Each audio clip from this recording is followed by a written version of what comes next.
नमस्कार, स्टॉक बताइए आपका स्वागत है। सर आज बात करते हैं पीएनसी इंफ्राटेक लिमिटेड के ऊपर। एक कंपनी ऐसी कंपनी जिसमें कि निवेशक लगातार गिरावट से फंस चुके हैं और क्योंकि सरकार का एक फैसला आया कि इस पीएनसी इंफ्रा कंपनी को अब 1 साल तक नए टेंडर नहीं मिलेंगे। इस वजह से कंपनी में लगातार गिरावट जारी है। अब अगर हम देखते हैं कि कंपनी के फाइनेंशियल क्या है या कंपनी यहाँ से फिर पुनः उतना ही जितने प्राइस से गिरी है उस प्राइस पे आ सकती है, तो सारी कुछ बातों पर चर्चा करेंगे। अगर आपको वीडियो पसंद आए तो वीडियो को लाइक कीजिए, चैनल को सब्सक्राइब कीजिए। सबसे पहले हम देखते हैं, अब यही सब जानने के लिए मैं आपको 2024 की इसके फाइनेंशियल्स जो हैं उस पर लेके आया। तो यहाँ मैं आपको दिखाने की कोशिश करता हूँ। देखो ऑर्डर बुक कंपनी के पास क्या है, क्योंकि इसमें काफी निवेशक जो फंसे हैं तो वो अब ये जानना चाह रहे हैं कि क्या कंपनी दोबारा उस प्राइस पे आ सकती है जिस प्राइस पे वो फंसे हुए हैं। तो आपको सारी कुछ जानकारी मिलेगी इस वीडियो में के माध्यम से। तो यहाँ अगर मैं आपको दिखाऊं तो ऑर्डर बुक कंपनी के पास अच्छी है, ठीक है सर। उसके बाद ऑपरेशनल परफॉर्मेंस देखिए, 88 मेजर इंफ्रास्ट्रक्चर प्रोजेक्ट डिलीवर्ड, उसके बाद सारा कुछ यहाँ पे आपको मिलेगा, ठीक है सर। वहां अगर आप थोड़ा आगे और चलते हैं इसमें, तो थोड़ा सा आगे मैं दिखाने का प्रयास करूं। यहाँ इन्होंने अचीवमेंट ही अपने दिए हैं, इनको आप जरा अगर आप पढ़ना चाहें तो विस्तार से पढ़ सकते हैं। यहाँ पे थोड़ा सा मैं बताने का प्रयास करता हूँ आपको कि our subsidiary PNC Triveni Sangam highway private limited receive provisional complaint certificate for the 6 lane of the Chankari to Allahabad section 2 NH।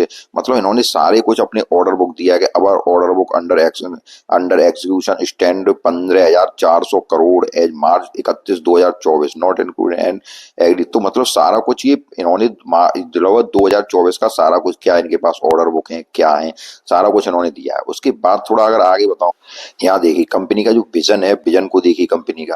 Company vision है कि ये टॉप 3 इंफ्रास्ट्रक्चर कंपनियों में शामिल होना चाहती है 2030 तक, ठीक है सर। उसके बाद मिशन भी अच्छा है उनका। तो जो कंपनी जो मैनेजमेंट सोच रहा है सारा कुछ अच्छा सोच रहा है, ठीक है सर। तो आपने जब निवेश किया है इसको थोड़ा सा अगर आप जूम करके जो देखना चाहो वो देख सकते हैं। मैं सारा कुछ बताने का प्रयास किया आपको। ऑर्डर बुक क्या है इनके पास, उसके बाद यहाँ देखिए कंसोलिडेटेड रेवेन्यू जो हुआ है वो भी 67% अप हुआ है, ठीक है सर। उसके बाद ये लगभग सारा कुछ इसके इस जो भी आपको चाहिए, मैं हमेशा कहता हूँ कि जब भी आप किसी कंपनी में निवेश करें तो सारा कुछ जानने का प्रयास करें। जब सारा कुछ आप जानेंगे तब आपको फिर आगे दिक्कत नहीं आएगी, ठीक है सर। यहाँ मैंने आपको सारा कुछ दिखाने का प्रयास किया। उसके बाद जितना मैं बता सकता था, उसके बाद अगर आपको देखना है थोड़ा सा इसको जूम करके आप पढ़ सकते हैं आगे। उसके बाद अगर हम चलते हैं इसके फाइनेंशियल।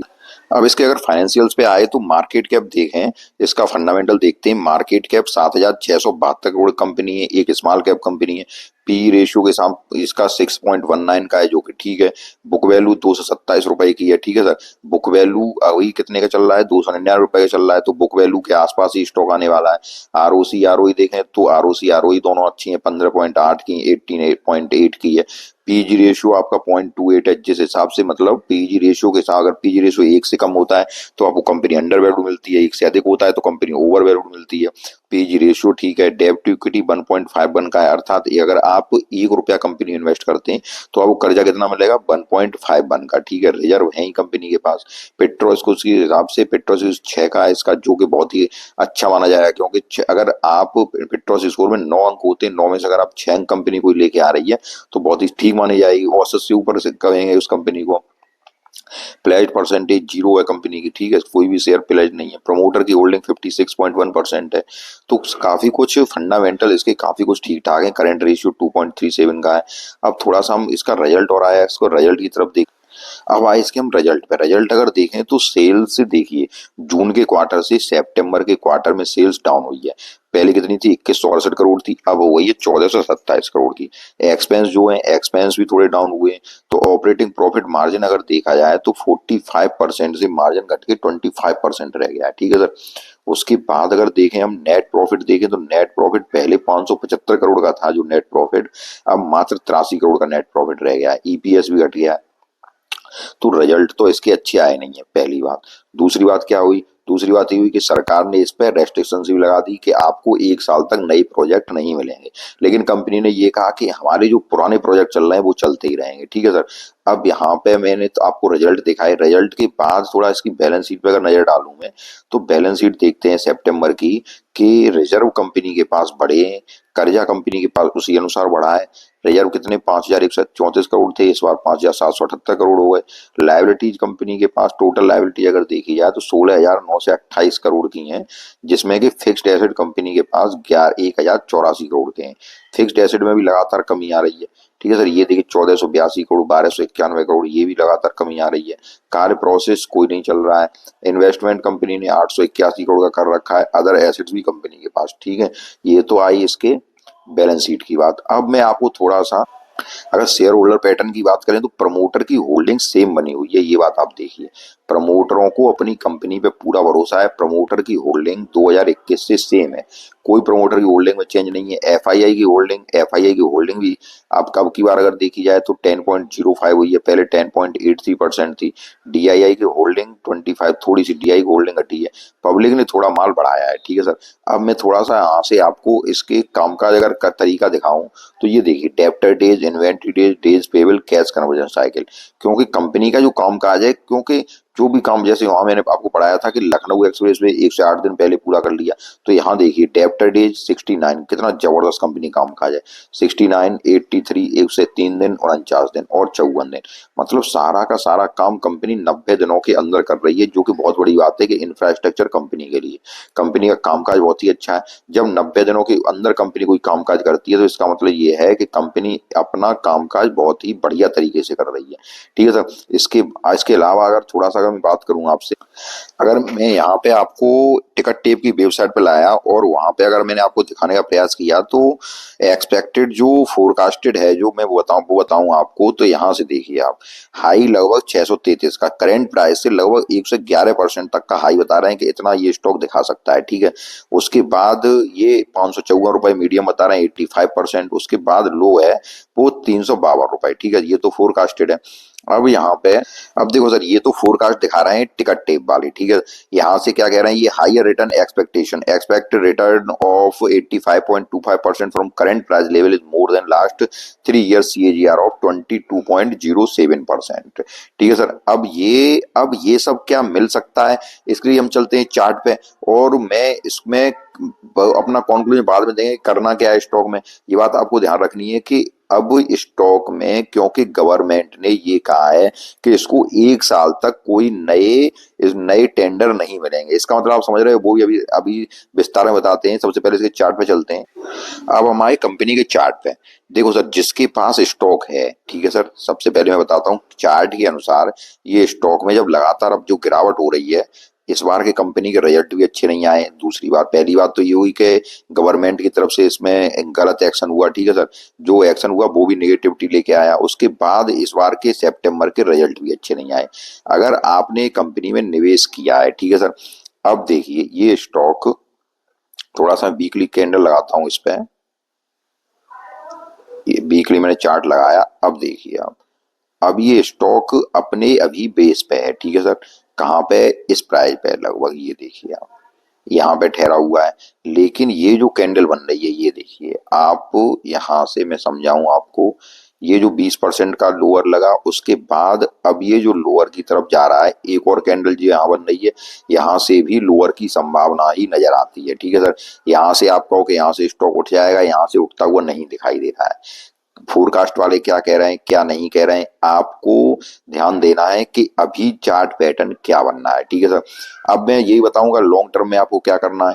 अभी तो ये बिल्कुल नेगेटिविटी का माहौल है, और ये यहाँ से फिर आपको नीचे की तरफ ही जाएगा, क्योंकि ये नीचे की तरफ ही साइन दे रहा है। देखो यहाँ पे ये लो लग गया, ये लो लगा, कितने का लगा, 46 का लगा, फिर लो आया कितने का, 414 का, अब लो कितने का आया, 304 का।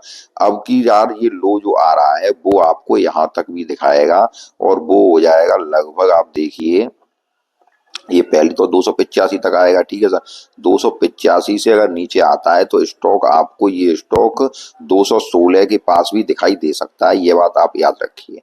216 के पास भी स्टॉक आ सकता है। अभी 315 पे चल रहा है, और ये स्टॉक अगर नेगेटिविटी जारी रही तो ये स्टॉक आपको 220 या 200, वही जो बता रहा हूं मैं आपको, कि 216 के पास भी आपको आता दिख सकता है। ठीक है सर, यहाँ पर इस प्राइस पर, तो अभी आपको क्या करना है, कोई भी अगर आपके पास है स्टॉक तो कोई भी इसमें एवरेज नहीं करना है, आपको ध्यान देना है, स्टॉक में एवरेज नहीं करना है। आप अगर लेने का मन बना रहे हैं तो फ्रेश एंट्री तो बिल्कुल ही नहीं करनी है, क्योंकि जब किसी कंपनी में ऐसे गवर्नमेंट के इश्यू आ जाते हैं तो उनसे दूरी बनाना ही उचित रहता है। ठीक है सर। अब ओवरऑल गलती आपकी नहीं है, क्योंकि सर ऐसे जो निर्णय होते हैं या अब कंपनी के फाइनेंशियल ठीक है, कंपनी का ओवरऑल कामकाज ठीक है, तो इसमें सर शेयर होल्डर की गलती यहाँ नहीं आती है कि ऐसे जो अनप्रेडिक्टेबल न्यूज होती हैं, जैसे गवर्नमेंट की तरफ से इसमें एक एकदम रेस्ट्रिक्शन दी गई। लेकिन अब एक बात और आती है, क्योंकि इस कंपनी में पहले भी ऐसा हो चुका है। ठीक है सर, पहले भी इस कंपनी में ऐसा हुआ है, तो ये कोई नई बात नहीं है, इससे पहले भी ऐसा ही हुआ है इस कंपनी में। ये मैं आपको इसलिए बताना चाह रहा हूं कि कंपनी की, जब आप किसी कंपनी में इन्वेस्ट करें, ठीक है सर, तो कंपनी की पुरानी हिस्ट्री भी देखें। आप ये देखें कि कंपनी पहले भी क्या कर चुकी है। मैं हमेशा कहता हूं कि जब कंपनी देखें, जब किसी कंपनी में इन्वेस्ट करें, तो सबसे पहले तो ये देखें, उसका चार्ट ये देखें कि कहीं कंपनी बहुत ऊपर से कभी नीचे तो नहीं गिर चुकी है।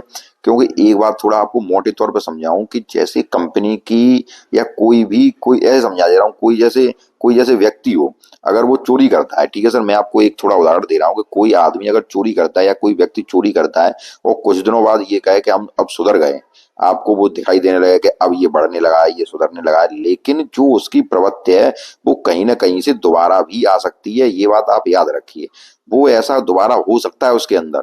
तो मैं ऐसा ही मैं आपको इसलिए बताना चाह रहा हूँ, वो मैंने ये उदाहरण दिया, वो आपको क्या लगा वो एक अलग चीज है। इसलिए मैं ये कह रहा हूँ कि जब कोई कंपनी, मान लो इस कंपनी के साथ पहले भी ऐसा हो चुका था एक बार, इस बार दोबारा फिर ऐसा हुआ है। अब थोड़ा सा मैं और आपको समझाऊं, थोड़ा चार्ट। अब ये देखिए, ठीक है सर, ये मैंने एक ट्रेंड लाइन डाली है, थोड़ा सा मैं समझाऊंगा, उसके बाद मैं आपको बताऊंगा कि जब पीछे भी हिस्ट्री उसकी ऐसी रह चुकी है तो आगे भी उसके साथ ऐसा ही हुआ। इसलिए जब भी आप किसी शेयर में निवेश करने का मन बना रहे हैं तो उसकी पास्ट हिस्ट्री देख लें, उसे ये देख लें कहीं स्टॉक कहीं ऊपर चार्ट से नीचे तो नहीं आया है, उसके फाइनेंशियल, उसकी जो उसकी वेबसाइट पे जाके देखें कि कहीं इसके साथ बैक में कुछ ऐसी घटनाएं तो नहीं हुई है जैसी कि अब की बार इसके साथ हुई है। तो जब आप इन बातों पे निगाह रखेंगे तो आप किसी गलत स्टॉक में नहीं फंसेंगे। सर मार्केट में बहुत कंपनियां लिस्टेड है, 5,000 कंपनी लिस्टेड है। अगर किसी एक कंपनी के साथ मान लो इश्यू हो रहा है तो उस कंपनी में ना नहीं हम इन्वेस्ट कर रहे हैं, जरूरत क्या है, हम नई कंपनी में किसी दूसरी कंपनी इन्वेस्ट करेंगे। अब जब आप लोग इस कंपनी के साथ हैं तो अब उनके लिए बता रहा हूँ कि जो भी शेयर होल्डर इस कंपनी के साथ जुड़े हुए हैं या जिनको घाटा हो रहा है, तो वो अब ये देखें कि इसमें बिल्कुल भी फ्रेश एंट्री नहीं करनी है। इसने जो ट्रेंड लाइन के ऊपर जो कंपनी लगातार चल रही थी वो ट्रेंड लाइन को भी तोड़ दिया है। ठीक है सर, अब इस कंपनी में आपको इन्वेस्ट बिल्कुल नहीं करना है। कब तक, जब तक कि ये स्टॉक आपको इस प्राइस के ऊपर 339 के ऊपर न दिख जाए और 339 रुपए के ऊपर सस्टेन न हो जाए। ठीक है सर, तब 339 रुपए के ऊपर जब ये सस्टेन हो जाएगा स्टॉक, उसके बाद फिर ये जब 376 के ऊपर निकलेगा तब हम सोचेंगे कंपनी मतलब यहाँ से अब मजबूती से खड़ी होने लगी है। ठीक है सर, अभी इसका ओवरऑल पैटर्न नेगेटिव ही बनना है, बिल्कुल भी फ्रेश एंट्री नहीं करनी है, बिल्कुल भी एवरेज नहीं करना है। और एक बात और आप कान खोल के रख लो कि किसी भी गिरते हुए स्टॉक में एवरेज आप न किया करें। ठीक है सर, क्योंकि स्टॉक का जब चार्ट पैटर्न एक बार नीचे की ओर चल देता है तो फिर स्टॉक लोअर लो के पैटर्न बनाता चला जाता है। आप समझ नहीं पाते हो, थोड़ा ऊपर निकलता है वहां इन्वेस्ट कर देते हो, फिर वो लो लगा देता है। इसलिए इस स्टॉक में या कोई भी जब स्टॉक लगातार गिर रहा हो तो उसमें आप एवरेजिंग ऐसे न किया करें। ठीक है सर, अब इस स्टॉक की मैंने बताई एवरेज नहीं करना है, फ्रेश एंट्री नहीं करनी है, जब तक कि इसके संबंध में कोई नई न्यूज नहीं आ जाती है या ये नहीं पता चल जाता है कि अब इस स्टॉक को टेंडर मिलना दोबारा शुरू हो गए। तो मैंने आपको सारी कुछ बातें बताने की कोशिश की। अगर आपको वीडियो पसंद आए तो वीडियो को लाइक कीजिए, चैनल को सब्सक्राइब कीजिए। धन्यवाद।